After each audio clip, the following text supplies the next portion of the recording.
ताई, आजचा दिवस तुझा आणि सत्यजितचा आहे ग. आपण छान एन्जॉय करू. चल चल. नाही,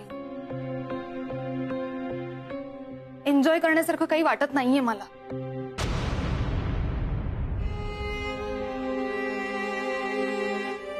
म्हणून कसं आहे ना, माहेर कितीही चांगलं असलं ना तरी लग्नानंतर माहेरी येऊन राहणं ह्याच्या इतकं मोठं अपयश नसतं मुलीसाठी. आता बघ ना, तू अनिकेतसाठी अख्ख्या जगाशी भांडलीस. उद्या त्याच अनिकेतने जर तुला खोट्यात पाडलं, तुझी साथ सोडली तर काय करशील ग? एक मिनिट मेघा, तू आता वाटेल ते बोलायला लागलीस हा? कोणी खोटं पाडलं तुला? मी? कोण सोडून आलं? मी? तू इथे निघून आलीस तुझ्या आईबाबांच्या घरी, मी नाही. कारण जीव मुठीत घेऊन राहायचे मी आपल्या घरी. बेल वाजली की असं वाटायचं कोण पैसे मागायला आलंय का धमकवायला आलंय. मला ना सतत सतत टेन्शन असायचं. दार उघडायला भीती वाटायची, घरातून बाहेर पडायला भीती वाटायची. सासरचे नातेवाईक आले ना तर असं वाटायचं नको नको त्यांच्यासोबत राहायला. सत्यजित, मी ती दिवस ना कधीच विसरू नाही शकत. आणि हो, लोकांना लाख वाटू दे की आपण एकत्र आलोय, मी अजूनही तुझ्यासोबत यायला तयार नाहीये. कारण परत मला ते दिवस बघायचे नाही. पोरांनो, कशाला भांडताय एवढ्या चांगल्या दिवशी? गप बसा. जावई बापू, तोंड पाडू नका. नवरा बायकोत भांडणं होतातच ना. अहो, जी भांडत नाही ती बायको कसली?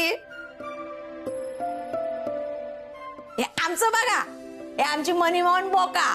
कधी एकमेकांना बॉच करतील आणि कधी प्रेमानं म्याव म्याव करतील, सांगता येत नाही. आई, तेच. हे मेघा, सोड ना, एवढं काय मनाला लावून घेतेस तू? अगं चला, भूक लागली तर आपण काहीतरी खाऊन घेऊयात. हा, आणि हे बघ, हे दिवस पण जातील. अगं तुम्हाला तर माहित पण नाहीये मी आणि मनूने काय काय केलंय. खरं तर हा स्ट्रगल आहे ना, हा बेस्ट असतो. उलट आत्ताचा स्ट्रगल जेवढा कठीण ना, तेवढं नंतरचं यश हे जास्त सुंदर वाटतं. काय म्हणू? हो, चल चल चल ताई, चल चल चल चल चल. चल रे, बस इथे, बस. तू पण बस. बस ताई, बस. अशी खचून जाऊ नकोस ग ताई. आपल्या समोर आई बाबांसारखं उत्तम उदाहरण आहे. तुला माहितीये त्यांनी किती दुःख सहन केलंय, त्यांच्यात किती वाद झालेत, पण ते सगळे पचवले ना ग त्यांनी. वेळोवेळी आपला इगो त्यांनीही बाजूला ठेवलाय, म्हणून तर ते इथपर्यंत पोहोचले.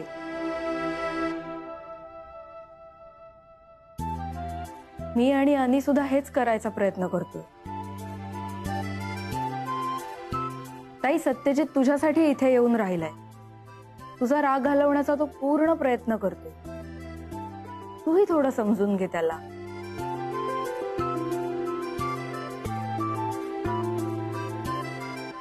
मानसी, राहू देत. थँक्यू. थँक्स. अरे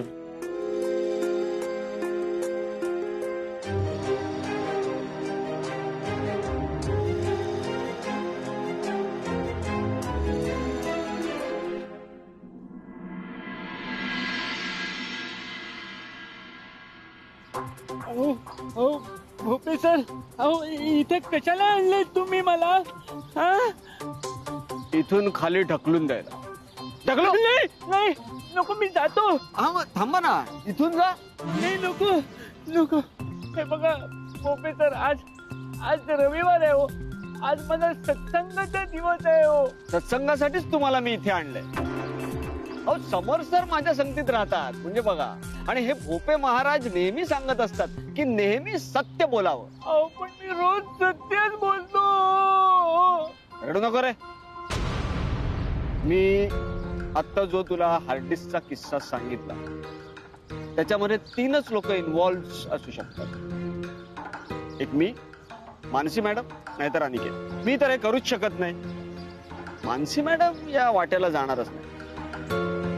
हा, आता अनिकेतनी केलेलं असू शकतं, पण त्याला काही मोटिव्ह नाही. तू केलेलं नाहीयेस ना? हो नाही हो, मी खरंच नाही केलंय हो. खरं सांग मनोहर. हो खरंच नाही केलंय हो. अरे हा रे, तू नसशील केलेलं. पण मला सांग, त्या हार्ड डिस्क बद्दल मानसी मॅडम किंवा अनिकेतला काही बोलताना ऐकले? ऑफिस शॉप मध्ये, जेवताना, डबा खाताना, कुठेतरी ऑफिस मध्ये कॉम्प्युटरवर काम करताना? नाही हो, खरंच नाही हो, कुठेच नाही. मला खरंच नाही माहिती हो. बघ मनोहर, खरं सांग, तुला समर सरांनी 2 मार्ग दिले. एक हा, आणि दुसरा म्हणजे सगळ्यात सोपा मार्ग, इथून खाली. नको, मला कुठलाच मार्ग नको या वयातला. खरं सांग मनोहर. मी खरं सांगतो, मी जाऊ का हो घरी? मी जाऊ का हो? हा, जा जा जा. नाही, इथून जातो. हा, जा.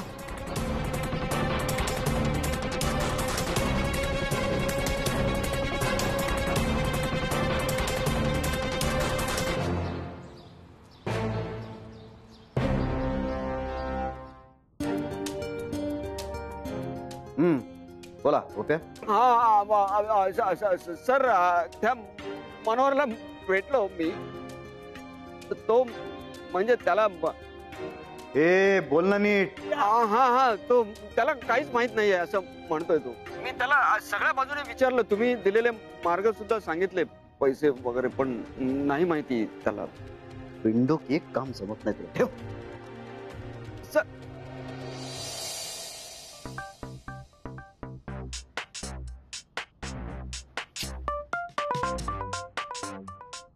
चुकीच्या माणसावर वेळ घालवला.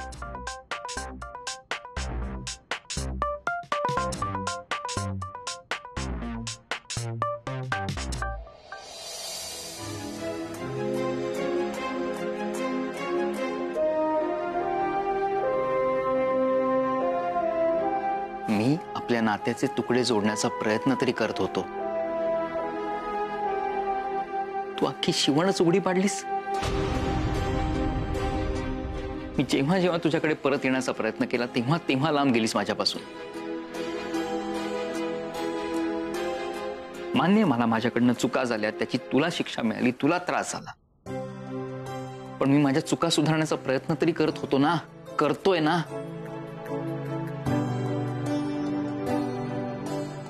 मग ठेव ना विश्वास माझ्यावर. नाहीतर आयुष्यात एक दिवस असा येईल ना, जेव्हा ज्या कारणांसाठी हे नातं टिकवण्याचा प्रयत्न करतोय आपण, झगडतोय, ती कारणच नाही राहणार. तेव्हा तुझ्याकडे सगळं असेल, सुख असेल, पैसा असेल, पण ते तुलाच लाभणार नाही. आणि तेव्हा तुला असं वाटेल की जेव्हा काहीच नव्हतं आपल्या आयुष्यात तेव्हा मी सगळ्यात जास्त सुखी होते. असं वाटण्याची वेळ तू तुझ्यावर आणि माझ्यावर नको येऊन देऊस प्लीज.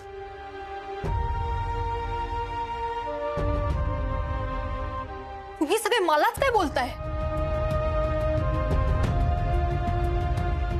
मी हे सगळं जे इमोशनल बोलताय ना, ते सगळं ठीक आहे. प्रॅक्टिकल प्रॉब्लेम्सचं काय? माझं इतकंच म्हणणं आहे ना की आज जर माझ्या हातात नोकरी असती ना, तर ह्या माणसासोबत घरी जायला ना मला कमी धास्ती वाटली असती. मला सांगा, उद्या काही प्रॉब्लेम झाला, आम्ही दोघंही कमावते नसू, खाणार काय? हा?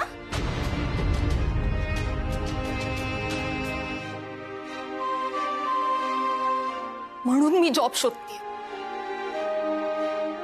पण मिळत नाहीये.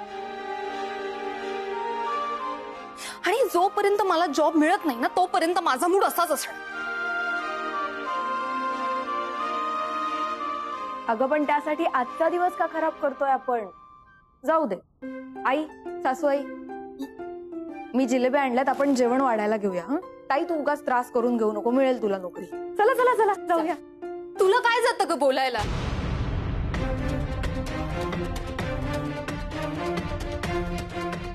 आज मोठी बहीण असून सुद्धा फेलियर आहे मी. माझ्या संसाराचं हे असं झालंय. मला ना एक साधा जॉब हवाय, तोही मिळत नाही. तुझं सगळं छान सुरू आहे. I am really happy for you. तुझ्या डोक्यावर छप्पर आहे, अनिकेतला नोकरी लागलीये. तुम्ही दोघंही ना एका उत्तम माणसाकडे काम करता आणि एका खूप चांगल्या ऑफिसमध्ये. अजून काय हवं माणसाला? म्हणून मला सांग, तू 6 महिन्याची सॅलरी ऍडव्हान्स घेतलीस ना? कशाच्या जीवावर? नोकरीच्याच ना? हे आर्थिक स्वातंत्र्य खूप महत्वाचं आहे ग. आजच्या काळात तर अन्न, वस्त्र, निवारा ह्याच्या इतकंच महत्वाचं झालंय ते. नोकरीशिवाय कसं येणार? सोपं वाटतं का ताई तुला सगळं?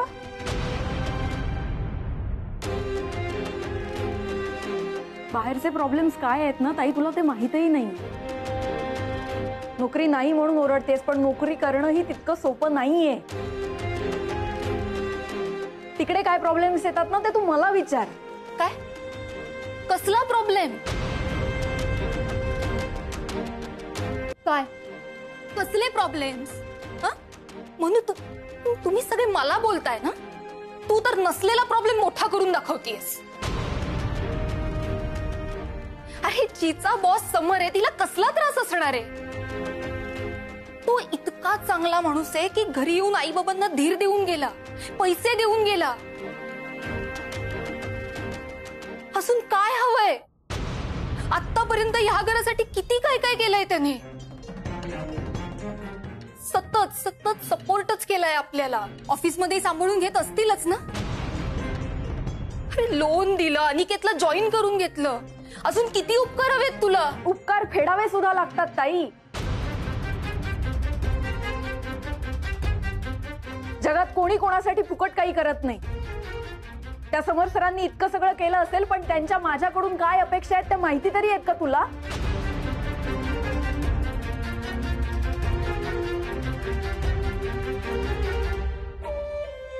आपली दुखरी नस एखाद्याला कळणं खूप वाईट असतं आणि त्याने तीच पुन्हा पुन्हा दाबली असताना आपल्या तोंडातून एक शब्दही न फुटणं हे त्याहून वाईट असतं.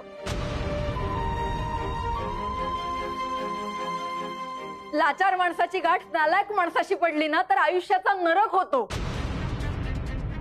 त्या समोरने इतकं सगळं केलं, पण त्या बदल्यात त्याच्या माझ्याकडून काय अपेक्षा आहेत ना ह्या त्याने बोलून दाखवल्यात ताई.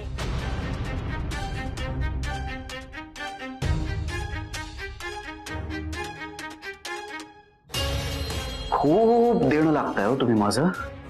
कसं फेडणार आहात?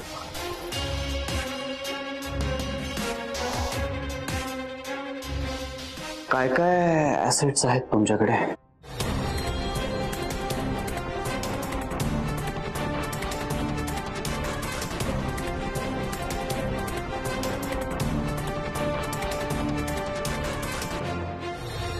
पण तुम्ही ठरवलं तर नक्कीच फेडू शकता.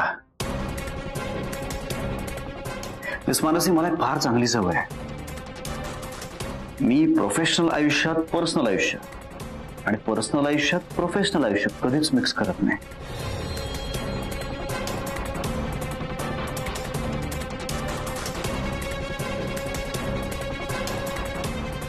पण आपला हा प्रोफेशनल आयुष्यातला प्रॉब्लेम आपण पर्सनल लेवलवर सोडवू शकतो.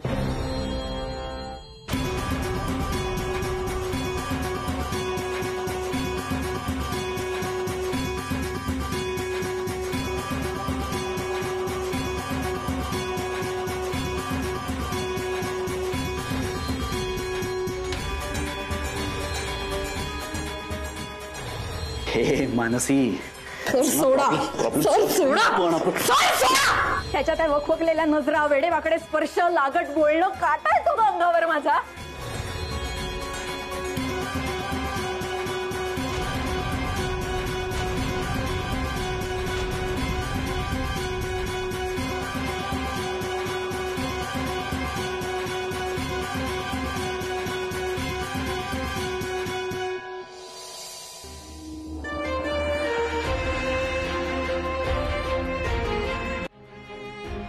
सॉरी, मी तुला सांगणारच होते, पण तुला तुझे प्रॉब्लेम्स होते, त्यात माझा कुठे मनस्ताप. तू प्लीज माझ्या जागी येऊन विचार करून बघ, रागवू नको.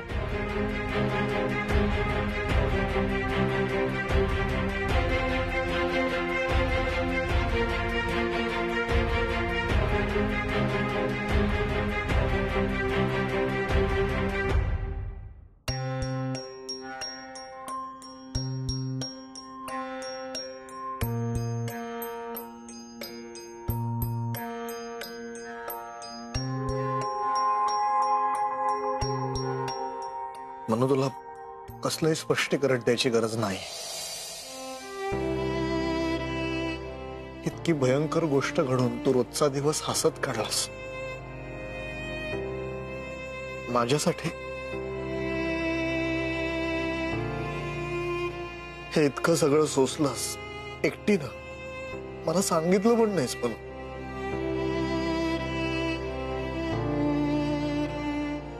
इतकं प्रेम करतेस माझ्यावर. एका मुलीसाठी यापेक्षा भयानक गोष्ट दुसरी काहीच नसू शकते. खरंच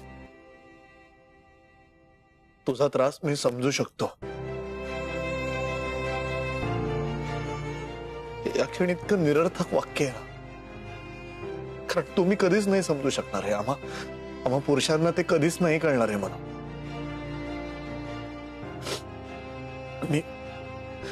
मी आत्ता फक्त तुझ्या जखमेवर फोंकर घालू शकतो.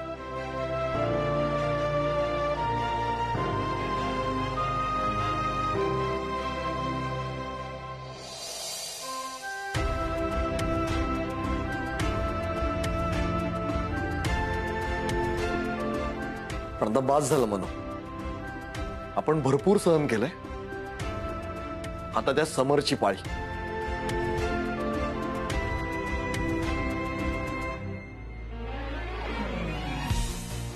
आम्ही सगळे आहोत तुझ्या बरोबर.